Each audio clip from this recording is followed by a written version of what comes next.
আমি এই জায়গা থেকে আসছি, বিদেশি কোনো শব্দ নয়। আমাদের বাংলা ভাষার যদি কোথাও সংকটে থাকে তাহলে সেটা আমাদের দেশের অন্যান্য প্রদেশ সেখানকার কোনো প্রভাবিত যদি কোনো ভাষা থেকে যায়।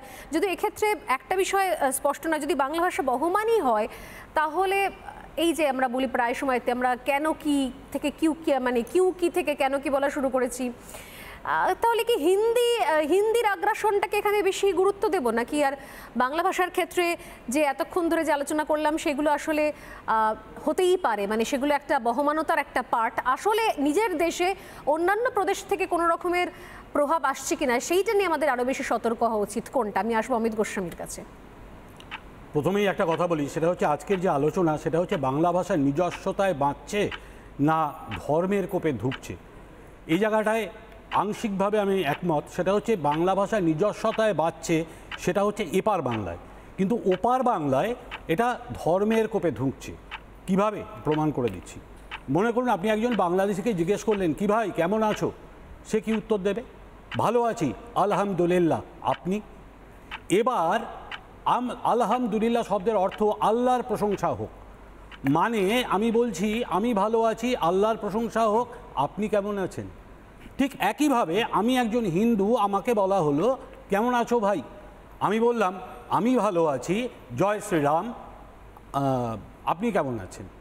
যে মুহূর্তে আমি জয় শ্রীরাম বলবো সঙ্গে সঙ্গে আমাকে বলবে ব্যাটার ছেলে হিন্দুত্ববাদী, সেকুলারিস্ট, যারা সেকুলার পন্থী তারা চেঁচিয়ে উঠবে। এইটা হচ্ছে এই মুহূর্তের নিয়মিত প্র্যাকটিস। অথচ আজকে যদি ধরা যায় নিশ্চয়ই ভাষা বহমান, এবং আমাদের ভাষায় বাংলা ভাষার মধ্যে বহুকাল আগে থেকে আরবি ফার্সির আগমন ঘটেছে। ফজলুর রহিম চৌধুরী তিনি হাদিস গ্রন্থের অনুবাদ করেছেন, সেখানে তিনি বুখারী শরীফ, মেসকাত শরীফ, আল্লাহ রসুল এগুলো বাদ দিয়ে দিয়েছিলেন। তিনি লিখেছিলেন ঈশ্বর, ঈশ্বরের দূত ইত্যাদি ইত্যাদি। কিন্তু যেটা দেখা গেছে সেটা হচ্ছে 1940 সালের পর থেকে সমানে এটা এসেছে। তার আগেও এসেছে, তার আগে কাজী নজরুল করেছিলেন এবং কাজী নজরুল একে বলেছিলেন টিকিও দাড়ির লড়াই। মনে করুন আজকে যখন একজনের সাথে আমি বিদায় নিলাম, একজন মুসলমান বন্ধুর সাথে আমি যখন বিদায় গ্রহণ করছি তখন আমি বললাম ভাই চলি, উনি বলল হ্যাঁ ভাই, আল্লাহ হাফেজ বা খোদা হাফেজ মানে কি? আল্লাহ হাফেজ মানে আল্লাহ সাক্ষী। আচ্ছা আমি বিদায় নিলাম, তার সাথে আল্লাহর সাক্ষী থাকার কি সম্পর্ক আছে আমি কিন্তু এখন পর্যন্ত বুঝিনি।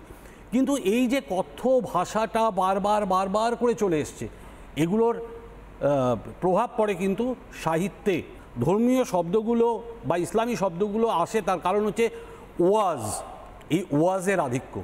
এই এখন দেখবেন এই ওয়াজ বা ধর্মীয় মুসলিম ধর্মীয় সভা প্রচণ্ড রকমের হয়, এবং সেখানে মাদ্রাসা শিক্ষিত হুজুররা তাদের বক্তব্যে এই আরবি ফার্সি ঢুকিয়ে দেন, যে তাকে অনুসরণ করে সাধারণ মানুষ সেটা নিয়ে আসে তাদের কথ্য ভাষায়।